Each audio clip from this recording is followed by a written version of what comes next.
प्रेम शुक्ला जी, योगी आदित्यनाथ के बयान पर अब राजनीति फुल ऑन है। कांग्रेस ने भी कहा है कि यही बांटने वाली राजनीति आज बीजेपी को इस मुकाम तक ले आई है, पतन तक ले आई है। असदुद्दीन ओवैसी की भी बात हमने की, उनका हालांकि वर्जन नहीं आ पाया, हाजी रंगरेज साहब का ऑडियो में प्रॉब्लम है। लेकिन मैं आपसे जानना चाहता हूं कि अब योगी के इस बयान पर सबसे तगड़ा बयान जो आया है वो अखिलेश यादव का आया। उन्होंने कहा कि योगी प्रधानमंत्री बनना चाहते हैं और प्रधानमंत्री को उन्हें इस तरीके की बयानबाजी से रोकना चाहिए। देखिए, अखिलेश यादव जो है कुछ भी कह दें तो उसका कोई औचित्य नहीं, उस पर क्या जवाब देना। बचकानी बातों का कोई जवाब देने का औचित्य नहीं होता है। जहां तक बात है आदरणीय योगी आदित्यनाथ जी ने जो कहा उसमें क्या गलत कहा? क्या यह सत्य नहीं है कि बंटने के कारण हम जातियों में, गोत्रों में, भाषाओं में, नस्ल के आधार पर, धर्म के आधार पर जब भी बटेंगे तो भारत का नुकसान होगा? ये सत्य नहीं है क्या? भारत की क्षति नहीं होनी चाहिए? आदरणीय योगी आदित्यनाथ जी का पहला वाक्य तो पकड़ लिया, दूसरा वाक्य उन्होंने जो है समृद्ध समर्थ भारत और विकसित भारत की बात की। तो उस विकसित भारत में सबको एक करने की ही बात है। और जहां तक बात उन्होंने बांग्लादेश का संदर्भ दिया, तो क्या यह सत्य नहीं है कि रजाकार, बांग्लादेश के रजाकार वहां पर जमीयत इस्लामी के साथ मिलकर हिंदुओं का नरसंहार कर रहे हैं? तो यहाँ के रजाकारों को बुरा लग गया। वहां के रजाकारों की बुराई कैसे कर दी? और स्थल क्या था और प्रसंग क्या था? अनुराग जी ये भी समझ लीजिए, दुर्गादास राठौड़ जी, बलिदानी दुर्गादास राठौड़ जी का जो है वहां पर मूर्ति अनावरण का प्रसंग था। और दुर्गादास राठौड़ ने जिस तरह से मुगलों की सत्ता के विरुद्ध चुनौती दी, जिस तरह से औरंगजेब को बारंबार अपनी छापामारी युद्ध पद्धति के कारण परास्त होने के लिए मजबूर किया, और देखिए उनकी योग्यता और किस तरह से उनमें जो है दयालुता का भाव था कि औरंगजेब की पौत्री सैफुन्निसा को उन्होंने पकड़ा, लेकिन सैफुन्निसा को पूरे सम्मान के साथ वापस औरंगजेब को भेज दिया। औरंगजेब ने उनको जो है इसके बदले में कुछ रियासत जो है देने का प्रस्ताव दिया, उन्होंने नकार दिया। तो एक दुर्गादास राठौड़ के पराक्रमी दुर्गादास राठौड़ के मूर्ति अनावरण का प्रसंग और उस शौर्य के प्रसंग में अगर जो है हम जातीय विभाजन को नकार करके एकता की बात करें तो पीड़ा ओवैसी क्यों हो जाती है? पीड़ा अखिलेश को क्यों हो जाती है? पीड़ा कांग्रेसियों को क्यों हो जाती है? हिंदुओं के बांटने से इनको कौन सा आनंद है? अफगानिस्तान से हिंदू साफ हो गए, इनको आनंद है? पाकिस्तान से हिंदू साफ हो गए, इनको आनंद है? बांग्लादेश से हिंदुओं का सफाया हो रहा है, इनको आनंद है? तो भाई ये हिंदुओं के सफाये पर इतना अट्टहास क्यों करते हैं ये? तो इनके अंदर हिंदू द्रोह का की भावना इतनी कूट कूट कर क्यों भरी हुई, प्रश्न तो ये पैदा होता है। चलिए मैं पूछूंगा, और हाजी रंगरेज साहब का ऑडियो ठीक हो जाए तो मुझे इत्तला की जाए, मैं उनके पास जाऊंगा। लेकिन उस बीच हमारे साथ कपिश श्रीवास्तव भी हैं समाजवादी पार्टी से। कपिश जी, मतलब मसला चाहे राष्ट्रीय हो चाहे मसला अंतर्राष्ट्रीय हो, अखिलेश यादव उत्तर प्रदेश से बाहर नहीं निकल पाते। उन्होंने योगी को घेर लिया कि बांग्लादेश से तुलना मत कीजिए, विदेश मामलों पर मत टिप्पणी कीजिए, योगी प्रधानमंत्री बनना चाहते हैं, दिल्ली वालों को रोकना चाहिए, टोकना चाहिए। मतलब राजनीति को किस दिशा में ले जाना चाहते हैं अखिलेश यादव?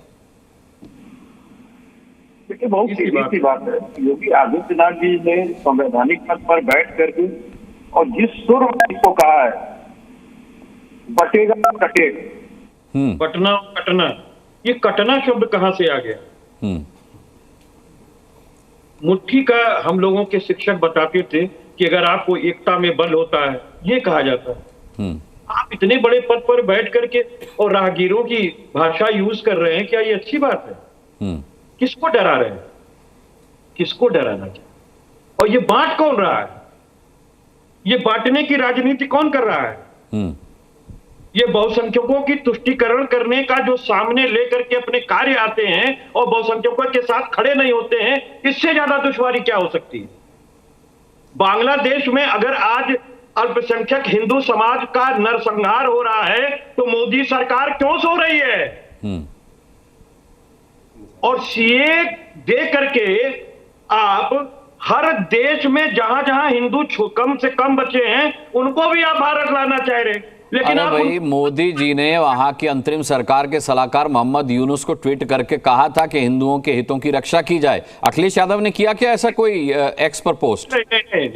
सुनिए नहीं, आप मोदी सरकार की जिम्मेदारी मोदी सरकार को याद दिला रहे, तो मैंने आपको सिर्फ याद दिलाया।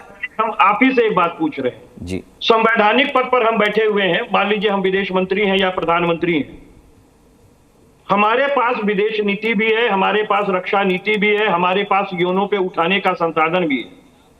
आपने इन तीनों फील्ड पर कहां उठाया इस देश का के अंदर जो हिंदुओं का जीनोसाइड हो रहा है, जिनके लिए आप कहते हैं कि हम आप सामने हैं? कहां सामने हैं आप मुझे बताओ। पाकिस्तान में अखिलेश यादव गाजा पर सामने आ जाते हैं तो बांग्लादेश पर क्यों नहीं सामने आए, मुझे तो बता दीजिए। गाजा पर वो सामने आ जाते हैं, बांग्लादेश पर क्यों नहीं सामने आते?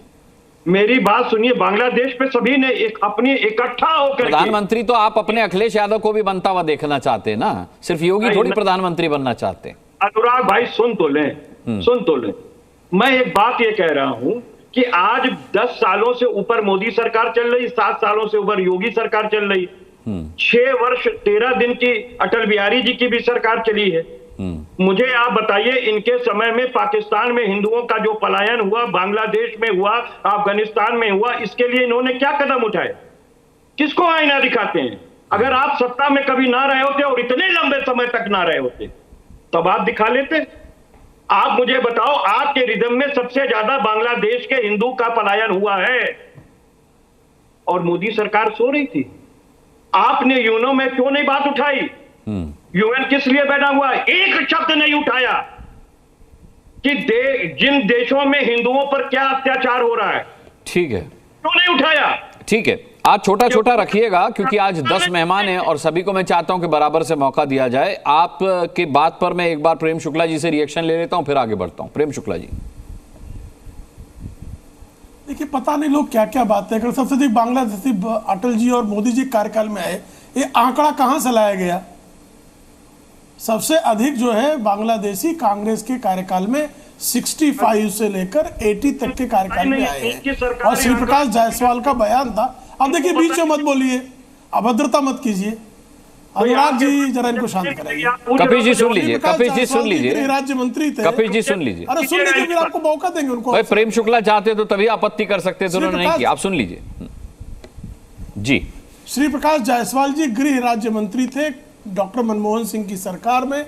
2005 में उनका बयान था कि 2.5 करोड़ बांग्लादेशी भारत में घुसपैठिए के रूप में रह रहे हैं। और आपने पूछा क्या किया, तो भाई शरणार्थियों को हम यहाँ पर हिंदू, सिख, पारसी, ईसाई, जैन, बौद्ध शरणार्थियों को हम भारत में शरण देंगे जो पाकिस्तान, बांग्लादेश से हैं। ये 1947 में महात्मा गांधी, पंडित नेहरू, सरदार पटेल का संकल्प था। ये 2019 तक आपने नहीं किया, 2014 तक कभी नहीं हुआ। आदरणीय मोदी जी की सरकार ने ये किया। इस पर भी आपने भ्रम फैलाया कि मुसलमानों की नागरिकता छीन लेंगे। इससे अधिक निकृष्ट किस्म की राजनीति क्या हो सकती थी मित्र? आप बताइए, किस मुसलमान का ये लागू हो गया? किस मुसलमान की नागरिकता गई? जरा एक मुसलमान का नाम बताइए। हमें अवसर दीजिए। इन्होंने प्रश्न का जवाब नहीं दिया हमारे। मैं दूसरी चीज आपको पूछना चाहता हूँ। क्या नहीं दिया? आप पूछ रहे हैं कि बांग्लादेश, जायसवाल ने यह बताया कि 2.5 करोड़ बांग्लादेशी चले आए हैं। बांग्लादेशी घुसपैठ करना और बांग्लादेश से हिंदुओं का पलायन होना, दोनों में बहुत भारी अंतर है। आपने हिंदुओं की सुरक्षा नीति के लिए कौन कितने हिंदू आए बताइए ना, संख्या बता दीजिए जरा। मेरी चुनौती है आपको, संख्या बताइए। मोदी जी और वाजपेयी जी कार्यकाल में कितने हिंदू आए? हिंदुओं पर चुनौती है आपको, पूछे 10 वर्ष बताइए। चुनौती है आपको मित्र। आपने कहा ये आपको बताना है, चिचियाना ये आपको बताना पड़ेगा। झूठ बोलने पर आदमी चिचियाना। आपका जो है शासन चला और रोक नहीं पाए घुसपैठ, आप वापस नहीं कर पाए सुप्रीम कोर्ट। कोई नहीं हिंदू नहीं बाउंसर, आप भी घुसपैठ को वापस नहीं कर। हमारा डेडलाइन है सीए में, आपको लताड़ लगाई। जी बात करते कहाँ की क्या बातें, कैसी कैसी बातें, इधर की जवाब है। ठीक है, मैं लौटता हूँ। पंचायत मैं कह रहा हूँ कि 2 लोग एक साथ बोलेंगे तो समझ में नहीं आएगा, ये आप भी जानते हैं। आज से डिबेट में नहीं आ रहे, बहुत लंबे समय से आ रहे हैं।